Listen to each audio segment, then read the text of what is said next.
شحال من مرة سافرتي وبغيتي تقتصد وحجزتي في أرخص بلاصة لقيتيها، فندق صغير، أوتيل شعبي، أو يمكن غير هوستيل في شي درب قديم وسط المدينة. كنقولوا مع راسنا غير ليلة وحدة دايزة، ولكن شنو كيوقع ملي ديك الليلة ما كتكونش بحال كاع الليالي اللي دازو؟ هذه هي قصة أيوب، شاب بحالو بحال كاع الشباب، بغا غير يدوز ليلة في كازا بثمن رخيص. ما كانش عارف باللي في ديك الغرفة رقم 6 كاين شي واحد اخر. مرحبا بكم في حكاية مغربية. قصة اليوم غادي تخليك تعيش الرعب والغموض بحال إلا كنتي حاضر. اسمع القصة للآخر باش تعرف الحقيقة اللي صدمت الجميع، وما تنساش دير لايك وتشترك في القناة وتفعل الجرس باش يوصلك الجديد ديال قصص الرعب المغربية. الشتا ديال 2022 كان قاصح في كازا، ماشي ديك الشتا ديال الخير اللي كتفرح بيها، ولكن ديك الشتا الباردة اللي كتجي مع وقت المغرب وكتزيد تخلي الزناقي مظلمين وكئيبين. وسط هذا الجو وصل أيوب للمدينة، شاب في عمره 24 عام من تطوان، كابر حدا البحر والضوء ديال الشمال. دابا لقى راسو وسط الزحام والضوضاء ديال كازا. أيوب كان ديزاينر خدام عن بعد، يعني البيرو ديالو هو البيسي ديالو والعالم هو الزنقة. كان كيعجبو يسافر بوحدو، ماشي الأوتيلات ديال 5 نجوم، ولكن لديك البلايص اللي عندها قصة، بلايص رخيصة وغريبة باش يلقى شي حاجة يصورها لقناته الصغيرة على يوتيوب. هاد المرة ما عنده فين يبات، قلب بوكينغ على أرخص حاجة ممكنة ولقاها، هوستيل صغير في قلب المدينة القديمة حدا مارشي سونترال. الثمن كان كيشجع، 80 درهم لليلة، والصور باينة مقبولة على الأقل في التليفون. دخل أيوب للزقاق ديال الهوستيل مع أذان المغرب، ريحة الكمون والحوت المقلي من المطاعم الصغيرة مخلطة مع ريحة الرطوبة ديال الحيوطة القدام. دخل الباب ودخل. الهوستيل كان ساكت، سكات غريب وسط داك الصداع اللي برا. في الاستقبال كان جال الشاب كيبان صغير كيتفرج في شي ماتش في التليفونو وبالكاد هز عينو.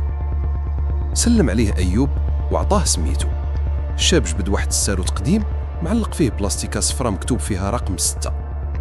قال ليه بصوت ناعس: الغرفة ديالك رقم 6 في الطابق الثاني. الليلة ما عندناش بزاف ديال الناس، يمكن تبقى غير بوحدك. أيوب ضحك ضحكة عيانة وقال: حسن، الواحد ياخد راحته. طلع أيوب في الدروج الضيقين. الخشب ديال الدروج كان كيدير صوت مع كل خطوة. الريحة ديال الرطوبة ولات مجهدة بحال ريحة شي بير قديم. الضو كان قليل، بولة صفرا معلقة في السقف، الضو ديالها ميت وبارد. وصل الطابق الثاني ومشى جهة الباب رقم 6. دخل وسد الباب موراه. الغرفة كانت أبسط من داكشي اللي تخايل. سرير ديال الحديد مصدي شوية من الجناب، المطلة رقيقة ومكمشة وغطا صفر باهت. حدا السرير طابلة صغيرة ديال الخشب مقشرة وفوقها مراية كبيرة، الإطار ديالها قديم والزجاج ديالها فيه بقع كحلة في الجناب بحال إلا شبعت شوفات على مر السنين. الشرجم الوحيد كان كيطلع على زنقة ضيقة ومظلمة. حط أيوب الصاك ديالو وجلس فوق السرير اللي دار واحد الصوت حزين. جبد تليفونه باش يطمئن والدته أنه وصل بخير، وصور ستوري سريع لصحابه. ليلة في كازا، تجربة جديدة في الهوستيل، ودار الكاميرا على الغرفة البسيطة. ملي كان كيصور لمح راسو في المراية. اللحظة جاه واحد الإحساس غريب، بحال إلا ماشي هو اللي كيشوف في المراية، بحال إلا المراية هي اللي كتشوف فيه. حس بواحد البرودة دازت ليه في الدار ديالو. قال مع راسو بصوت مسموع: غير العيا ديال الطريق وصافي. خرج تعشى ساندويتش ديال الكفتة حدا المارشي وشرب كاس ديال اتاي سخون باش يدفي عظامو. رجع للهوستيل مع ديك 11 ديال الليل. الهوستيل كان غارق في صمت اعمق من الاول، حتى داك الشاب ديال الريسبسيون ما بقاش، غير الكرسي ديالو خاوي. طلع لغرفتو والشتا كانت بدات كطيح قطرات كبار كيضربوا في الجاج ديال الشرجم. بقى شاد التليفون كيتفرج في فيديوهات تيك توك باش يدوز الوقت. صوت الشتا كان هو الرفيق الوحيد ديالو، حتى سمع واحد الصوت، صوت خفيف بزاف بحال شي نقرة ضفر على الزاج. حبس ايوب السكرولين وحيد الصوت ديال التليفون. بقى كيتصنت، ما سمع والو، غير صوت الشتا. قال مع راسو يمكن غير شي فران ديال شي طوموبيل في الزنقه. رجع يتفرج، ولكن الصوت رجع تاني، تك تك تك. هاد المره الصوت كان اوضح، ماشي من الشرجم، الصوت كان جاي من داخل الغرفه، من جهه المرايه. ناض من الفراش وقلبه بدا كيضرب. الضوء الخافت ديال الغرفه كان كيرسم ظلال طويله. مشى جهه المرايه، بقى كيشوف فيها، ما كان والو، غير الانعكاس ديالو. وجهه باين عليه الخوف. مد صبعو ودق على المرايه، طق. الزاج كان بارد بحال الثلج. الصوت سكت. رجع ايوب للفراش ديالو هو كيضحك على راسو. صافي يا ايوب، وليتي كتخاف حتى من خيالك. ولكن هو يلا حط راسو على الوساده والصوت رجع للمره الثالثه. هاد المره كان مختلف. تك تك تك. كان ايقاع متناسق ومقصود، فحال شي واحد كيحاول يوصل ليه شي رساله. هنا الخوف ديال بصح شد فيه. جبد التليفون وطلق الكاميرا.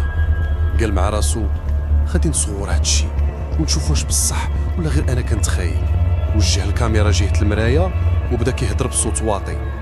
كاين شي صوت غريب هنا، كنت سمعو من قبيله. بقى كيصور تقريبا دقيقه والصوت ما عاودش رجع. طفى الكاميرا وهو كيحس براسو بحال شي بهلول. رجع للفراش وقال غادي يتفرج في الفيديو اللي صور قبل ما يمسحو. دار بلاي، شاف راسو في الفيديو كيهضر، شاف المرايه، كل شي عادي، حتى وصل لآخر 10 ثواني من الفيديو. دار بوز، رجع للور شويه وعاود دار بوز. الدم تجمد في عروقه في الانعكاس ديال المرايه. وراه هو في داك القنت المظلم ديال الغرفه اللي كان خاوي. كان واقف ظل، ماشي ظل ديال شي حاجه، كان ظل ديال بنادم طويل ورقيق وواقف بلا حركه، كيشوف فيه نيشان.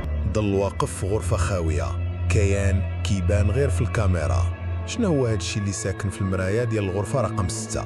وشنو باغي من أيوب؟ هادشي يلاه البداية، الكابوس الحقيقي باقي ما بداش.